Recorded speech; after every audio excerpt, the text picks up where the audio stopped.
lapor di Polda Metro Jaya dan alhamdulillah tadi penyidik juga kooperatif. Sangat dan bagus. ini bagian dari upaya kita untuk menegakkan hukum. Dan tentu saja bagi kami kewenangannya kami serahkan sepenuhnya kepada Polda Metro Jaya. Yang jelas kami siap untuk menindaklanjuti baik apakah itu gelar perkara khusus atau pemeriksaan ahli. Adapun bukti-bukti sebagian sudah disonding termasuk buku Jokowi White Paper itu adalah bukti bahwa apa yang dilakukan oleh Pak Roy dan Pak Risman itu adalah kajian ilmiah.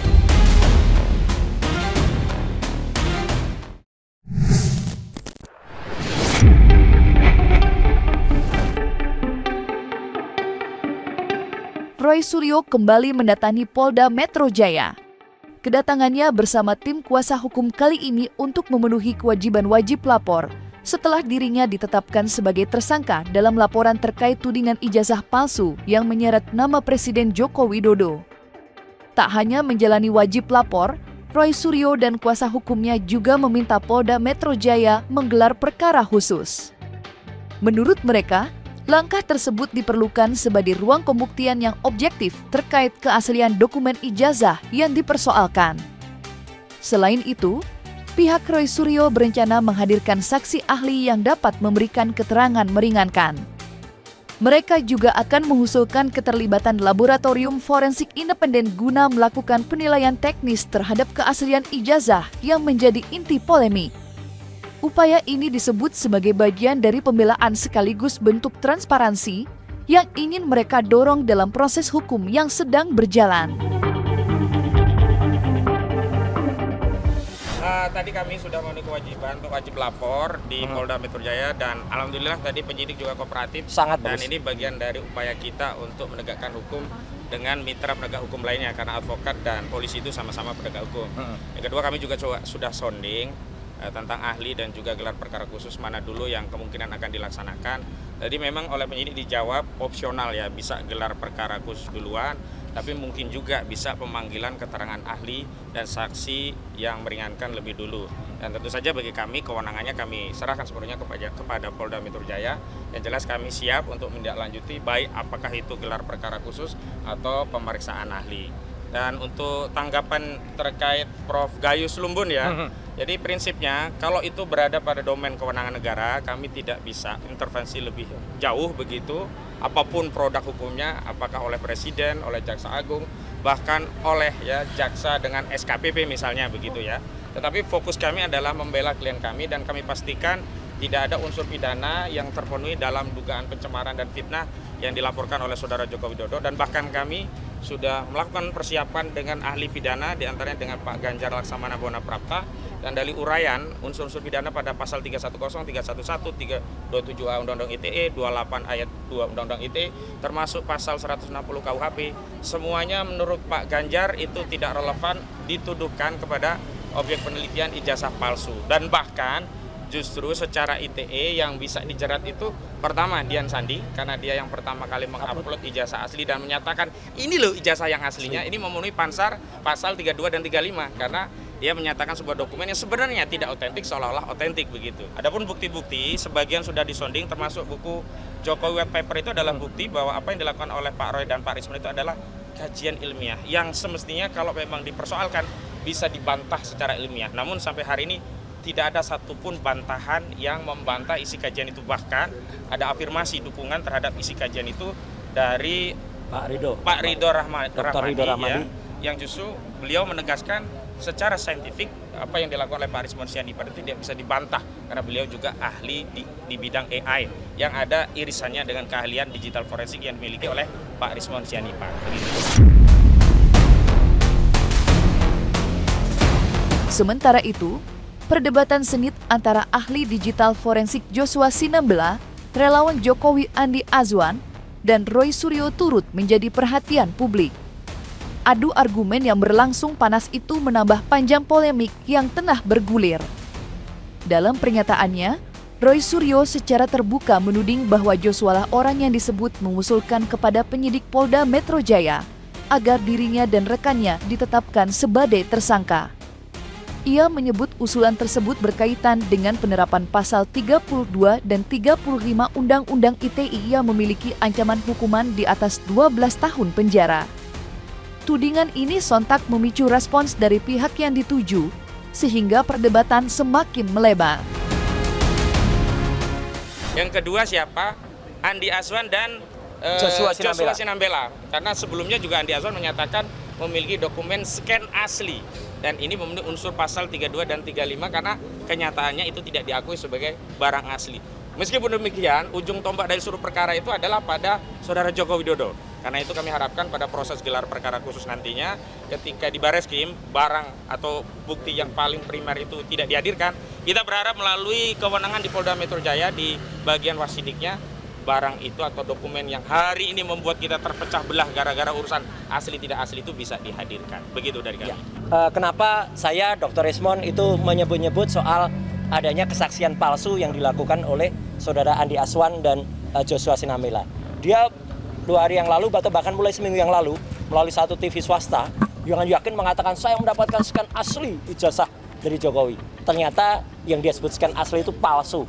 Itu adalah apa yang sudah pernah diupload oleh si Dian Sandi. Dan saya tunjukkan kemarin di salah satu tayangan yang sama dan dia tidak bisa menjawab apa. Kalau sekarang ini ya, kalau yang namanya ijazah asli dari UGM, lihat, itu ada yang namanya watermark. Watermark itu ada tulisan Universitas Gadjah Mada, Universitas Gadjah Mada, Universitas Gadjah Mada. Ini baru namanya ijazah asli, ya. Terus ada satu lagi emboss. Nih, ini namanya emboss. Cap UGM ya dalam tanda tangan rektor. Ini baru namanya ijazah asli. Ini juga ijazah tahun 85 seangkatan dengan Jokowi. Inilah yang disebut kehutanan juga. Jadi ini ijazah kehutanan asli, tapi dengan saya hormat, meskipun yang empunya membolehkan kepada saya menyampaikan identitasnya, karena beliau bukan pejabat publik, ya saya lindungi hak-hak pribadinya. Salah satu yang paling penting dari diskusi itu adalah bahwa adalah hak kami untuk mendapatkan proses hukum yang fair, yang berjalan dengan baik, yang kemudian bisa menegaskan tidak ada kriminalisasi. Karena salah satu bukti indikator kriminalisasi itu sejauh ini kita belum pernah melihat ijazah aslinya Pak Jokowi. Nah, harapannya tanpa harus menunggu di proses persidangan yang entah kapan, yang sudah berkali-kali ada gugatan perdata, tata usaha negara, KIP, dan seterusnya itu, melalui proses gelar perkara khusus, melalui proses yang akan kita lakukan bersama-sama dengan Polda Metro, itu bisa dihadirkan. Menanggapi tudingan yang dilontarkan Roy Suryo, praktisi sekaligus ahli digital forensik dari UGM itu memberikan bantahan tegas. Ia menepis klaim bahwa dirinya yang mengusulkan penerapan pasal terhadap Roy Suryo dan rekan-rekannya. Menurut penjelasannya, pasal yang disangkakan kepada Roy Suryo CS merupakan rekomendasi dari ahli undang-undang ITE yang dilibatkan dalam proses penyidikan, bukan dari dirinya sebagai ahli digital forensik. Lantas apa peran Joshua Sinambela saat diundang penyidik Polda Metro Jaya sebagai seorang ahli digital forensik? Lantas benarkah salinan ijazah Jokowi diragukan keasliannya?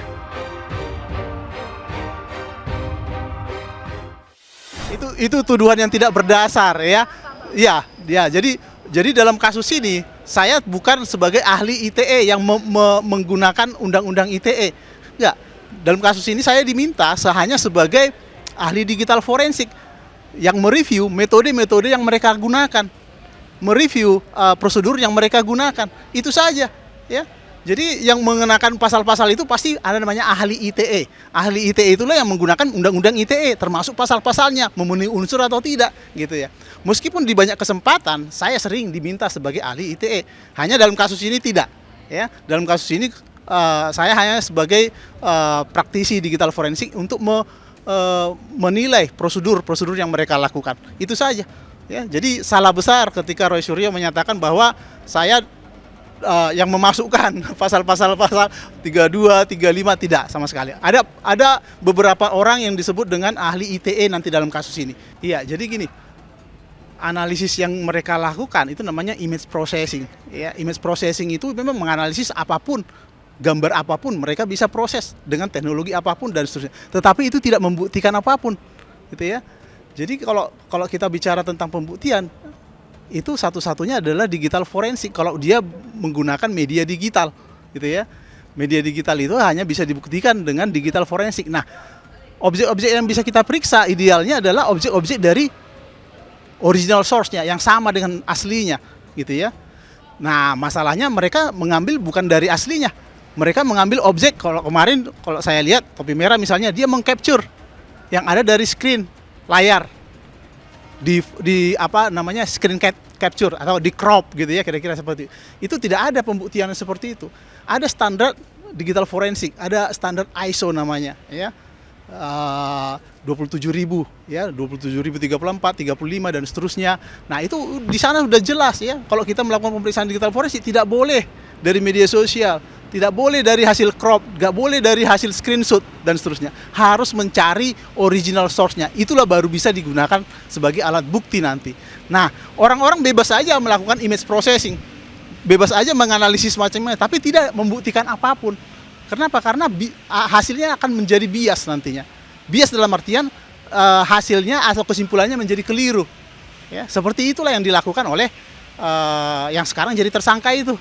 Ya, Rismon, Roy, Tifa, ya, mereka jadi tersangka. Kenapa? Karena Polda itu sudah membuktikan, ya, membuktikan bahwa ijazah itu asli. Dengan cara apa? Dengan melakukan uji forensik dan meminta klarifikasi dari UGM.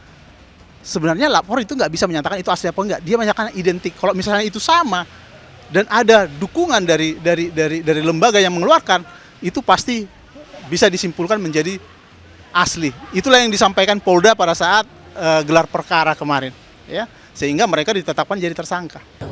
Jadi makanya kalau nanti di Polda kita lihat ijazah pembandingnya apa. Karena ijazah pembanding yang kami teliti itu benar-benar ijazah pembanding yang real. 11-15 punyanya Fronojiwo, 11-16 punyanya almarhum Hari Mulyono, 11-17 punya Sri Mutiningrum, itu Sri Mutiningsih, itu berbeda. Sebagai saksi, nyatakan apa yang didengar, diketahui dan alami sendiri. Saya beri nasihat, jangan menjawab jika tidak ditanya, ya, jangan menjelaskan jika tidak diminta. Jangan sok tahu kalau memang tidak tahu, katakan lupa kalau memang lupa, kalau tidak tahu katakan tidak tahu. Bantu penyidik dengan baik ya.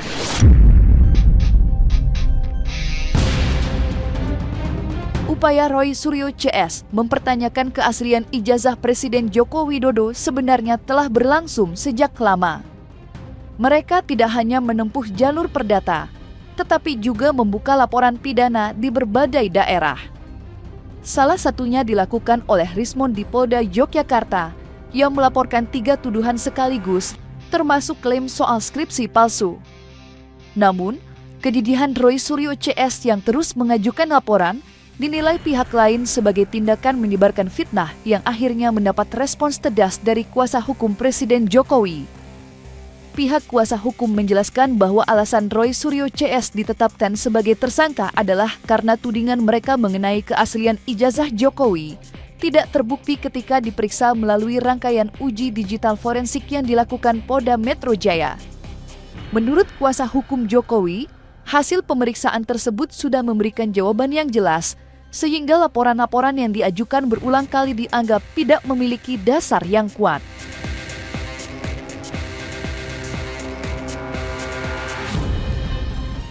Pak Roy Suryo itu menjadi tersangka karena persoalannya sejak 22 Desember sampai 30 April tayang di sekitar 31 objek.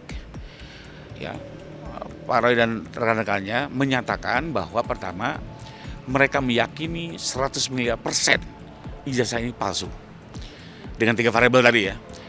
Sementara kami meyakini itu sebaliknya. Karena itu apa? Kami menggunakan upaya hukum. Tidak lain sebenarnya tujuannya apa? Agar tuduhan ini dibuktikan gitu. Nah, ternyata kembali lagi kan, belum masuk ke substansi, baru formal aja memang sudah salah. Bagaimana membuktikan sebuah ijazah asli palsu hanya dengan melihat data digital, padahal ini data analog. Nah, karena dari situ beliau kedua sudah terjawab juga sebenarnya kan, bahwa font Times New Roman itu sangat mungkin di tahun itu dalam konteks percetakan. Betul. Komputer belum ada, tapi percetakan dan itu sudah diterangkan. Dan ini semua ijazah ini sudah dibandingkan oleh penyidik kepada puluhan bahkan hampir 100 ijazah lainnya termasuk skripsi lainnya dari fakultas-fakultas lain. Lebih kurang sama fontnya gitu loh. Satu, kedua dual mato. Kami juga men-challenge kok bisa. Makanya kami menggunakan pasal 32, 35 itu adalah gitu. Kok bisa sebuah kemajuan teknologi membuat ijazah yang beliau yakini asli menjadi palsu? Ingin diuji. Apakah betul kemajuan teknologi itu sampai sebegitunya gitu ya? Nah, dan ternyata betul setelah kami ajukan 7 bulan berkembang, pasal itu masih dipertahankan oleh penyidik. Setelah mendengar keterangan-keterangan ahli ya. Kembali lagi penyidik juga kan sudah melakukan 2 kali lapor terhadap ijazah ini dibandingkan dengan banyak dokumen. Kedua, dokumen prokuran beliau itu sampai dikumpulkan semua. Untungnya mahasiswa kehutanan itu jumlahnya nggak banyak. Jadi waktu dekan yang baru ini mencoba menelusuri dokumen, ya sekarang boleh dibilang nggak ratusan dokumen perkuliahan Pak Jokowi dari KRS, KHS. Nanti semua akan dibuka, diungkap di persidangan kembali untuk menunggu jawaban hakim. Hakim yang harusnya pada akhirnya harus menyimpulkan apakah ini asli atau palsu. Karena kembali lagi dua-dua punya versi, dua-dua bertahan dengan versinya, maka kembali lagi dalam negara hukum, ya hukumnya yang menjawab. Dengan catatan kembali lagi ya, kita bukan mau menjarakan orang, kita lebih ingin ada kepastian. Tadi ditawarkan bagaimana kalau restoratif justice ya, mungkin saja, kenapa enggak? Tapi kan kembali lagi pertanyaannya, terjamin selesai nggak? Ini satu perkara selesai, lalu laporan kami yang satu lagi di Polda Jogja, belum lagi serangan terhadap anaknya. Ya tentunya kalau mau selesai semua, gitu kan? Tapi kalau memang ingin menempuh jalur hukum dengan segala keterbatasan yang ada, ya mau tidak mau itu yang kita tempuh. Karena ini negara hukum loh ya, nggak mungkin juga terus diputar-putar secara politik, secara media gitu ya. Harus ada sebuah kepastian. Semua persoalan harus ada akhirnya ada kepastian.